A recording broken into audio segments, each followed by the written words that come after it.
Thank you. Thank you very much.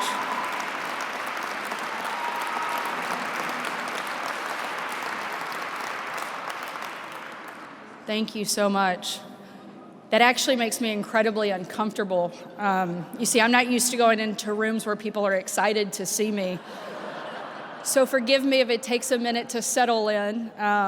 This is a new experience to have people clapping when I come in, so thank you very much. It's such an honor to be with you tonight for such a tremendous organization with a mission that is so noble and so pure, and as Katrina so eloquently said earlier, so unifying.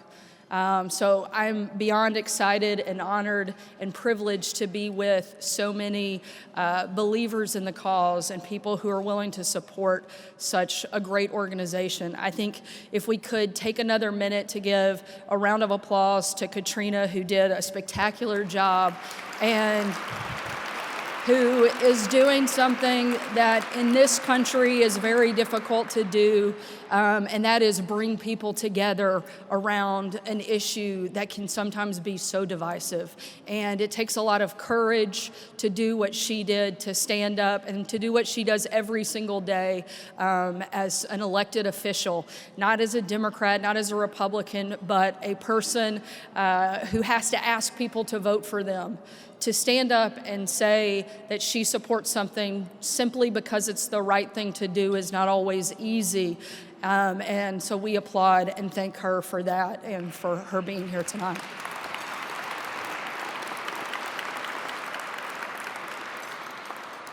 I really wish that I was not the speaker right now, because after watching Bowen perform, I think that the bar has been set so high. There's no way that I can compare to the spectacular job that he just did. All I have to say is look out, Dad, because I think that your stage is shrinking and his is growing, and I think he may be taking the reins from you very soon. Tremendous job, absolutely just breathtaking to watch you and to hear you sing those words that are so powerful at such a young age is moving for all of us. So thank you for sharing that with us. I also feel like my kids got really cheated after hearing the musical talent that he had and the way that they sang This Little Light of Mine. My kids have no idea how bad they have it when I'm singing to them and putting them to bed at night. So if we can make sure they never see videos from tonight, I think that would be great. You know, one of the things they mentioned about me is that I was the first mom to ever serve as the White House press secretary. Thank you.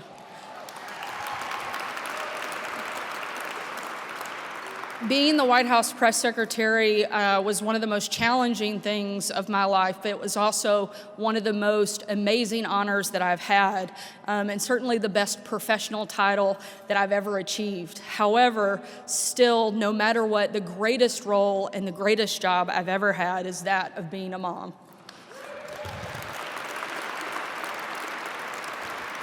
I have 3 incredible, beautiful, wild, crazy, sometimes sassy children. My oldest is my daughter Scarlett. She's 7.5, Huck, who's 6, and George, who is 4.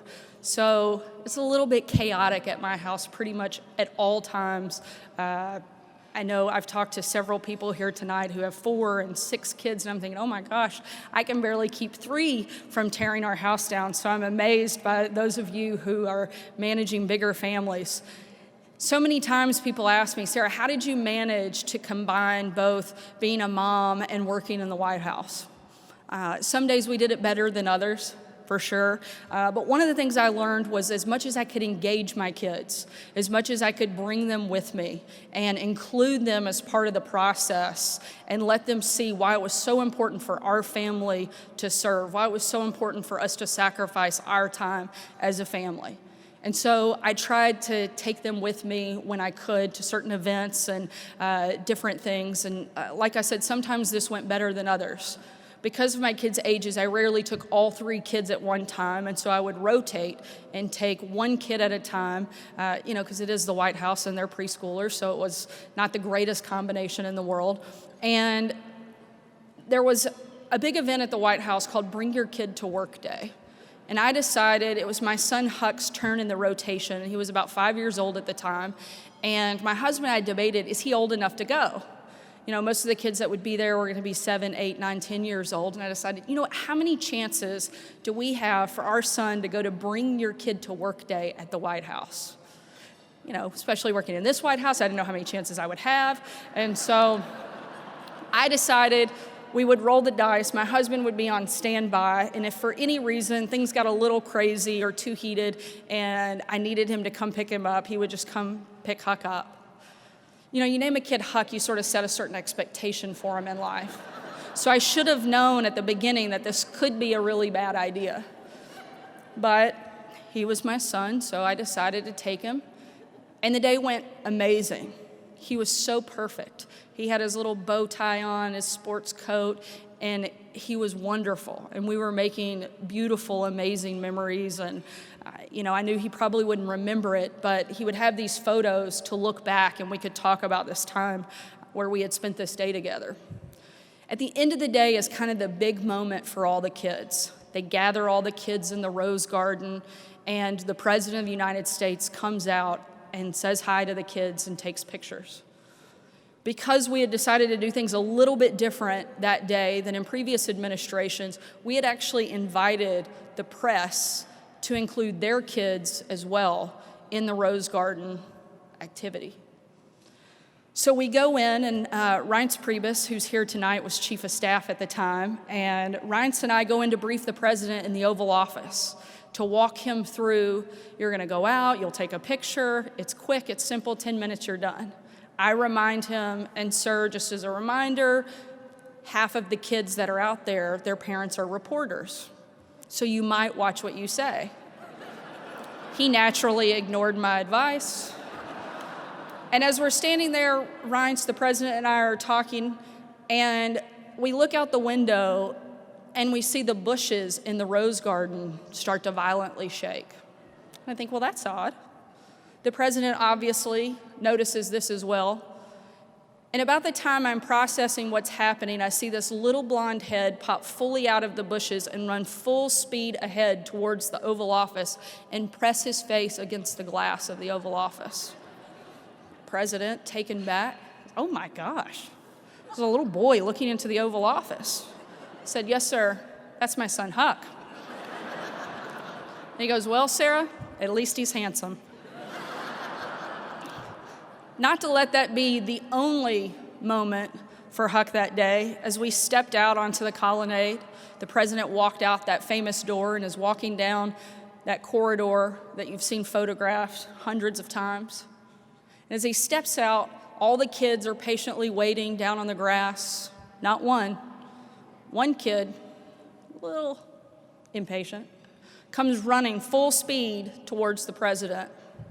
The president notices him, kind of gets excited, kneels to greet him. The little boy sidesteps the president, runs right past him, and jumps up into my arms about 10 feet behind him.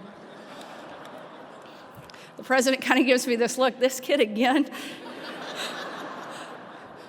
But I knew in that moment I hadn't screwed everything up. Because for every other kid that was out there, the most important person on the face of the planet in that moment was the President of the United States. But in that moment, the only person that my son was looking at was me. And I knew we hadn't screwed him up all the way.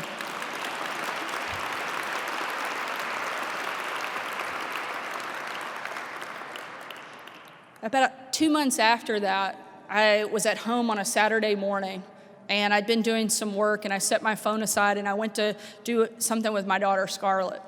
Scarlett and I were playing, and about an hour or so later, I came back, and I picked up my phone, and I thought, oh my gosh, we've gone to war. Either that or something else catastrophic had happened, because I couldn't figure out what in the world would constitute the number of missed calls, text messages, and emails that I'd received from reporters in that hour. I had dozens of calls, text messages, emails. I'm frantically searching through, trying to figure out what's happened. Finally, I get to an email, and it's in the subject line, "Sarah, what are you telling us?" I'm incredibly confused, and I open up the email, and embedded in the email is a tweet. And I know what you're thinking, it was a tweet from my boss, but it wasn't.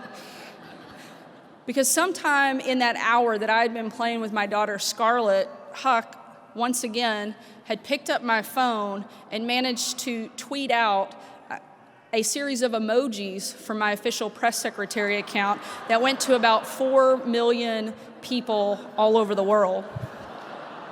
Now, I don't know if you've looked at the selection of emojis on your phone recently, but you put that in the hands of a 5-year-old and there's a lot of opportunity.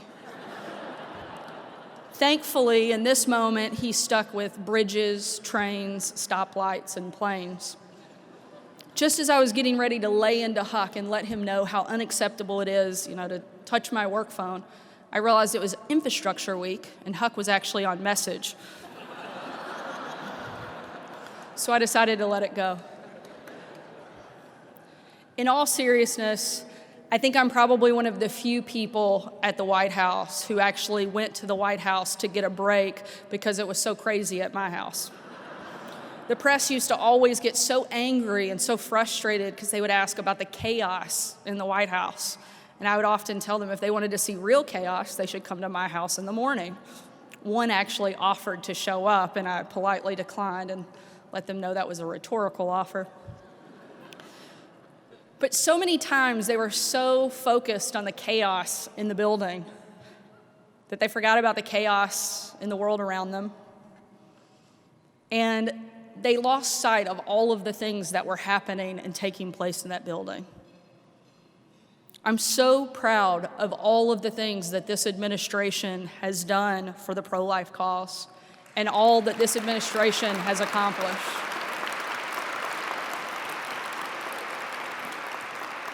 You'll never hear about it because the media won't write it. They don't want to cover the good things because that's not entertaining. It's not fun to watch. But it matters, and it impacts every single one of us.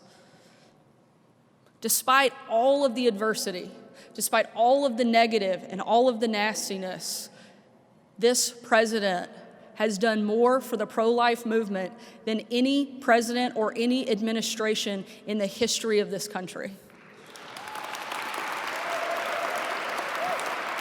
In fact, tomorrow, the president will be the first president in the history of this country to go to the March for Life.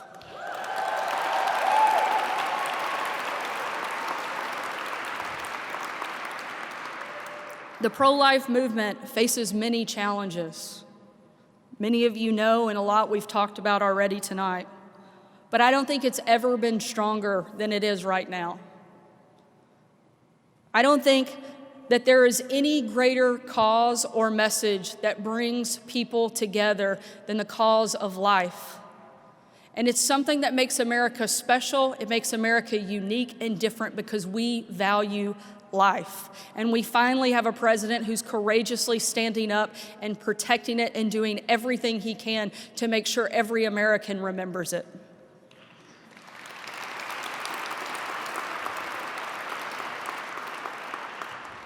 But no matter what adversity we're facing, no matter what challenges are on our path, there's one thing we have to remember. It's not the government that gives us power.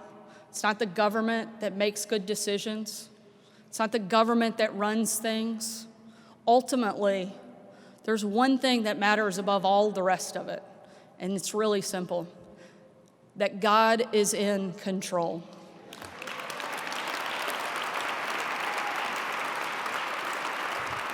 And that if we trust in Him, the other things come together very easily. This was a lesson that was reinforced for me every single day that I worked in the White House. Some days more than others. But I really appreciated it for the first time and understood it when I was a junior in college. As they said in the video, I'd worked on a lot of different campaigns. Some of the very first ones I ever worked on were for my dad. He was running for re-election of the governor of Arkansas in 2002, and he had first run for office when I was about 9 years old.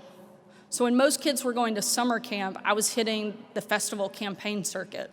So it wasn't exactly the most normal childhood, but I loved it. And I loved getting to spend that time with my dad. I've done every volunteer campaign role there is. I've knocked doors, I've put out signs, I've stuffed envelopes. I'm a professional campaign volunteer. But by the time I made it to be a junior in college, I'd slightly advanced in my volunteer role. And at this point, I had been tasked, along with one of my best friends from college, Lauren Brown, to travel the state and execute a statewide RV tour where we would travel over the course of a month to all 75 counties in the state of Arkansas. We were just a few days in to this tour, and we were going from event to event. We had just finished the first event of the morning. I was heading to the second, and it had been raining throughout the night, and still the roads were quite wet. And we were in the Ozark Mountains. I don't know if any of you spent time there. It's a pretty remote part of Arkansas. I know what some of you are thinking, all of Arkansas is remote. It is in fact not.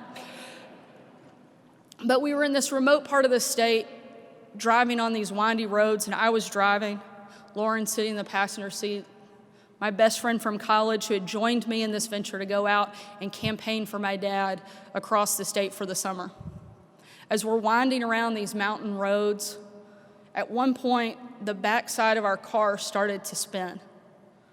I overcorrected the wheel, and we went careening off the side of the mountain. We flipped multiple times, hitting a tree sideways, which stopped us from tumbling another 200 yards down the side of that mountain. We couldn't see anything from where we were on the side of that mountain. We were terrified. We continued to ask each other over and over, "Are you okay? Are you okay?" in total shock. Paralyzed with fear, we started frantically trying to figure out what we were going to do as we dangled from the side of this mountain. We reached for our cell phones, only to discover they had no service. As we were beginning to lose hope after we'd sat there for a good bit, wondering if we moved in any direction, would it push us further down the side of the mountain? We start talking about, the end of life. We hadn't lived much of one, being juniors in college, but we decided this was our moment to walk through what we'd experienced up until this point. As we're doing this, we hear a voice and think, it's angels. Maybe we actually didn't make it after all. Turns out it was not angels, but actually a couple of rednecks in a pickup truck who had, just as we went off the side of that mountain, managed to see a glimpse of our car go off the side of.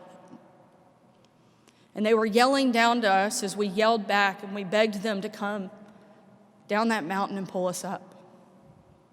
As they made their way down, they found us. I was hanging upside down from my seatbelt, and Lauren was pinned to the floor of the car. They decided it was easier and safer to pull her out first. So they pulled her out over me and got her to safety.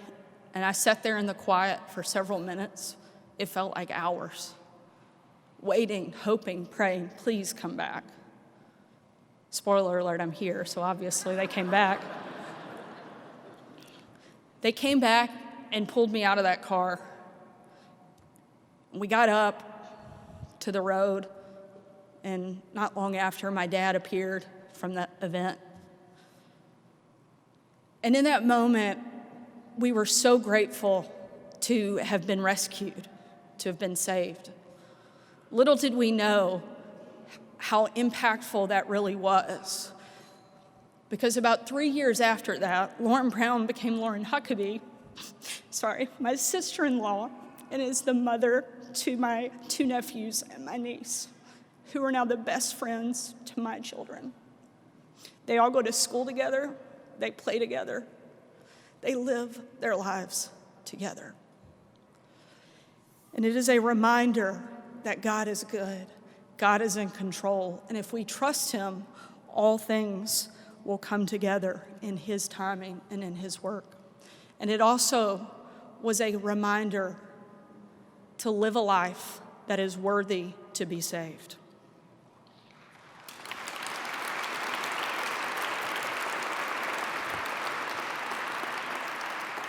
Because none of us would be here without God's grace. And I certainly wouldn't be here without that and a couple of rednecks in a pickup truck. But it's also a reminder that just because God is in control, it doesn't mean that we don't have a part to play, that we don't have a role in this great big world. God is in control of it, but that doesn't mean that evil doesn't exist in it. And it doesn't mean that we don't have something that we have to give in response to the grace that's been offered to us. A long time ago, there was an 11-year-old girl who went with her family to Israel. They were going to see all the political sites, the historical sites, the biblical sites. And at the end of the trip, they were going to go to Yad Vashem, which is the Holocaust Memorial Museum that's built to remind us of what happens when good people do nothing. And on this trip, they were going to go to all of these sites, and the parents had brought their 11-year-old girl because they wanted her to see the Bible come to life. A lot of people often describe their experience of going to Israel as if they've been reading the Bible in black and white their entire life, and all of a sudden they get to read it in color. And they wanted their daughter to experience this. So they took her on this trip, and they knew that the end of the trip would be that last stop at Yad Vashem. And they debated whether or not they should take their young 11-year-old daughter to see the graphic images that are depicted throughout that museum. As they talked about it, they decided they wanted her to understand how important it was for her to live a life where she stood up for what was right, when she stood up for things that mattered. So they decided that they would take their 11-year-old daughter through that museum, and if at any point it became too difficult for her, they would take her out. They explained the importance and the significance of the museum as best they could before they went in. The father talked to her about this moment in time, this history of our world, and how dark it had been. She didn't really understand, but she knew that this was an important moment for her parents. So as they went into the museum, she stayed close by her father's side. They walked through the halls and looked at the graphic images of the shoes taken off of the feet of children, piled dozens of feet tall. The little girl didn't say anything as she continued walking down the hallway, and she heard the voices play from Holocaust survivors that recounted the horrific time that they had gone through and the awful things that had been done to them and their stories of survival. The little girl still hadn't spoken, and they'd been in the museum well over an hour. As they got to a picture where it showed a photo of bodies stacked one on top of another, the little girl didn't speak. She simply reached up and grabbed her father's hand and held on. The dad watching her face, not any of the photos, never looking at the exhibit, but only his daughter, and wondering, does she get it? Does she know why we're here? Hoping it wasn't too much, hoping they hadn't scarred her, they hadn't put something on her 11-year-old shoulders that she couldn't carry. They continued walking through that museum for another hour, and the little girl never spoke a word, just continuing to grip her father's hand tighter and tighter. As they got to the end, the father was looking over his daughter's shoulder as she stepped to a podium similar to this one. See, it had a guest book laying there, and the father, looking over his daughter's shoulder, wondered, does she get it? She reached up into his coat pocket and took his pen out. She knew he'd always kept it there. And as she started to write down her name and address in the space provided, the father looked over and saw that there was a section for comments and wondered, will she write anything? Will she let me know if she understands? And as he looked over her shoulder, she wrote words that neither he nor she will ever forget. It was very simple. And she wrote, "Why didn't somebody do something? Why didn't somebody do something?" And he knew in that moment, she got it. She got it. She knew that if good people don't stand up, that bad things happen. This 11-year-old girl in that moment knew you have to stand up for what's right. You have to always engage. You have to be the somebodies who do something. The reason I know that story so well and the reason that it means so much to me is because I was the 11-year-old girl and my dad was the one who walked me through that museum.